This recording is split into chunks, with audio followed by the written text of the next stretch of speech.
El Señor esté con ustedes. Y con tu espíritu. Del Santo Evangelio según San Lucas. Gloria a ti, Señor Jesús. En aquel tiempo, Jesús dijo a sus discípulos: había una vez un hombre rico que tenía un administrador, el cual fue acusado ante él de haberle malgastado sus bienes. Lo llamó y le dijo: ¿es cierto lo que me han dicho de ti?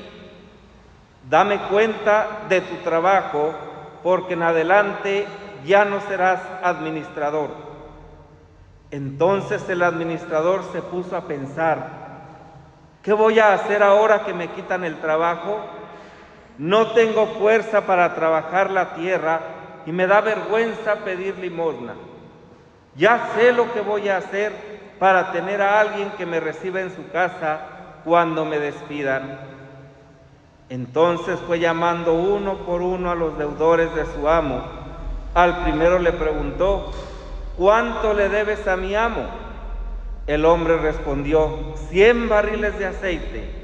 El administrador le dijo: toma tu recibo, date prisa y haz otro por 50. Luego le preguntó al siguiente: ¿y tú cuánto le debes? Este respondió: 100 sacos de trigo. El administrador le dijo: toma tu recibo y haz otro por 80.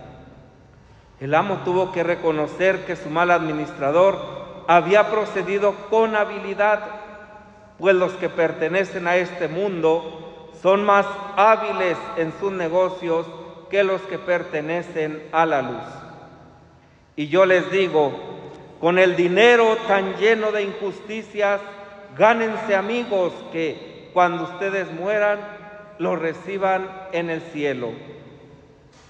El que es fiel en las cosas pequeñas, también es fiel en las grandes, y el que es infiel en las cosas pequeñas, también es infiel en las grandes. Si ustedes no son fieles administradores del dinero tan lleno de injusticias, ¿quién les confiará los bienes verdaderos? Y si no han sido fieles en lo que no es de ustedes, ¿quién les confiará lo que sí es de ustedes? No hay criado que pueda servir a dos amos, pues odiará a uno y amará al otro, o se apegará al primero y despreciará al segundo. En resumen, no pueden ustedes servir a Dios y al dinero. Palabra del Señor.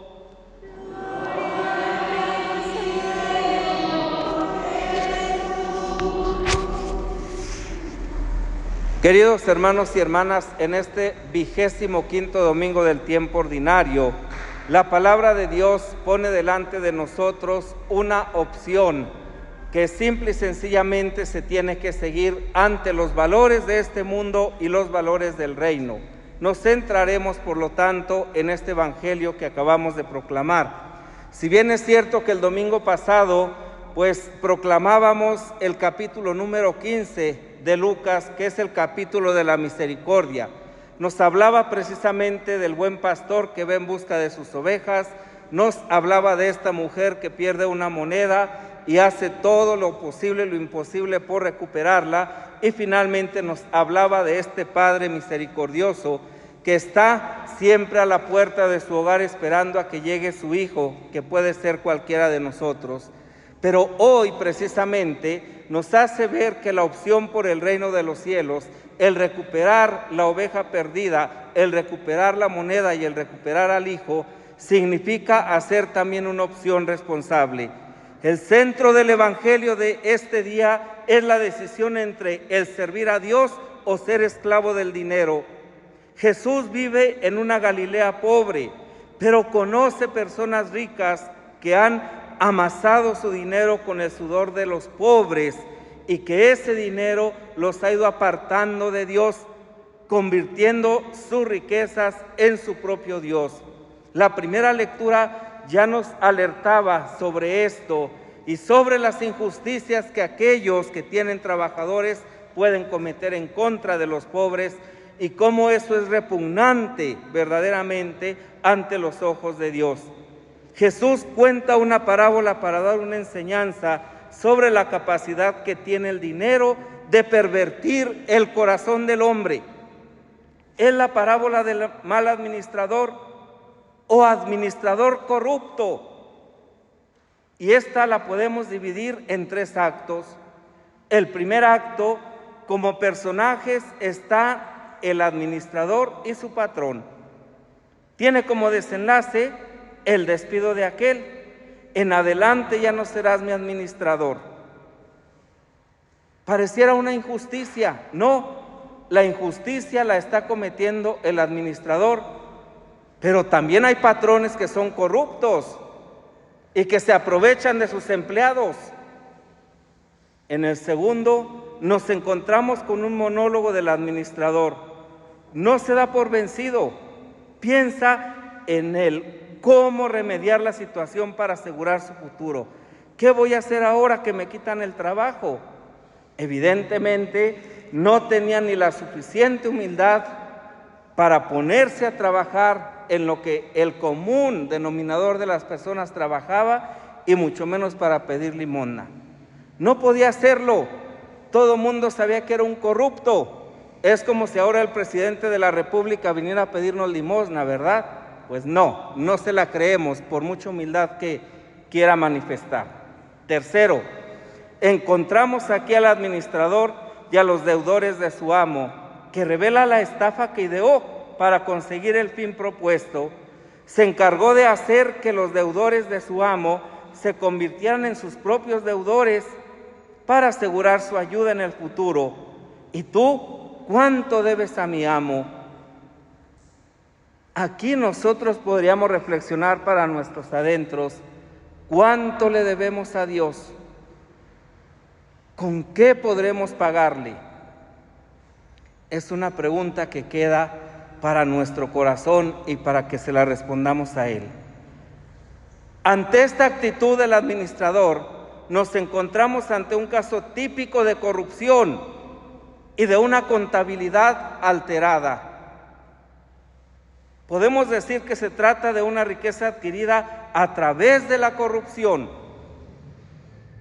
La conclusión, el amo reconoce la astucia terrena de aquel administrador a quien le importó más el dinero, sus riquezas adquiridas con corruptelas, que la honestidad para con su amo y la rectitud para con Dios.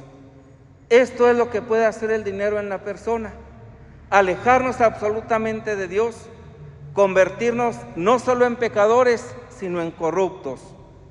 El Papa Francisco dice: pecadores sí, corruptos no, porque un corrupto no acepta el bien, no acepta ni siquiera la misericordia de Dios y cree que Él puede hacerlo todo.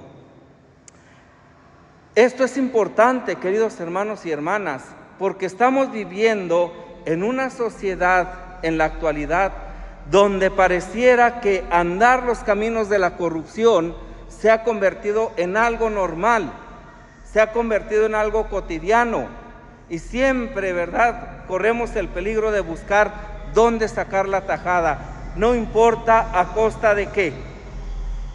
En tiempos de Jesús, muchos ricos explotaban a los campesinos que trabajaban sus tierras.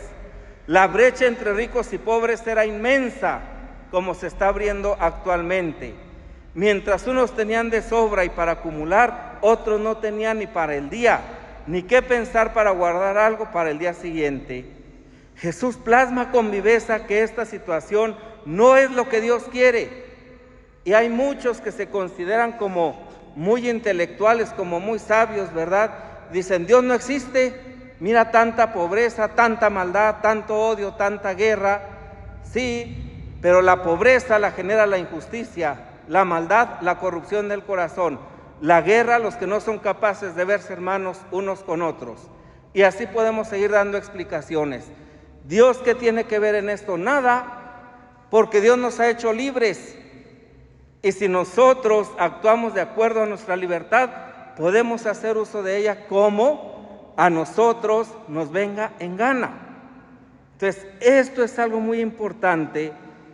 Dios desea que todos los hombres se salven y lleguen al conocimiento de la verdad.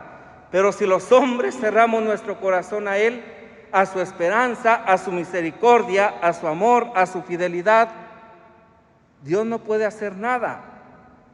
Entonces, ¿verdad? Dios desea que las personas vivan de acuerdo a la dignidad que han sido creadas, nos sepamos amados por Dios y por lo tanto únicamente inclinados, abrazados y adorando a Dios. Y el dinero, pues que se le dé el uso que debe tener, que no se le dé el corazón. Donde está tu tesoro, ahí está tu corazón. Si así como guardamos los 3 centavos que tenemos, guardáramos la fe, guardáramos la santidad, guardáramos la verdad, guardáramos la justicia, seríamos verdaderamente herederos del reino ya aquí en la tierra. Hay que darle al dinero el lugar que debe tener. No se le dé el corazón. Deja claro que el dinero se puede convertir en Dios. Y hoy es uno de los mayores ídolos en la actualidad. Ese Dios que lleva hacia el individualismo y aleja de los hermanos. Es importante darnos cuenta, ¿verdad?, cómo y en qué y en quién ponemos nuestra confianza. Si realmente confiamos en Dios, nos apoyamos en Él, o confiamos en los 3 pesos que traigo. Bueno, yo ahorita no traigo nada, ¿verdad? Pero también en eso puedo confiar, en no traer nada y alguien me dará. O confío en Dios, ¿sí? Recordemos que el término mamona, así tal cual como suena, es hebreo y solo aparece 4 veces en el Evangelio y siempre en labios de Jesús. Proviene de la raíz aramea amán, confiar, apoyarse, y significa cualquier riqueza en la que el individuo apoya su existencia. Esto en este momento puede ser mi riqueza, porque a lo mejor yo no puedo sostenerme de pie y me apoyo en esto y me olvido que Dios puede ser mi fuerza. Entonces, ¿en qué apoyamos nuestra existencia? Nos queda claro que cuando una persona hace de la riqueza su único punto de apoyo y su única meta, la obediencia al Dios verdadero desaparece y el prójimo deja de ser mi hermano. Cuando yo, por lo poco, lo mucho que pueda tener, me considero más que los demás, entonces el otro deja de ser mi hermano, porque mi hermano es el igual a mí, es el que tiene la misma dignidad que yo. Pero si yo con un peso que traigo me siento por encima del que no trae, ya no lo estoy viendo como mi hermano, sino como un otro, ¿verdad? ¿Quién sabe quién será? Pero no es mi hermano. Es una parábola muy actual y que nos deja una gran enseñanza, ya que vivimos en una sociedad marcada por el consumismo, por el materialismo. Se viven unas ansias de poseer y para lograrlo muchas personas no escatiman en los medios, como pagar salarios bajos. Yo siempre me pregunto, cuando un patrón que ha explotado a su trabajador llegue delante de Dios, ¿qué le podrá decir? Por mucho dinero que tenga, no podrá comprar el reino de los cielos. O alguien que vende 1 kilo de azúcar y da 950 gramos,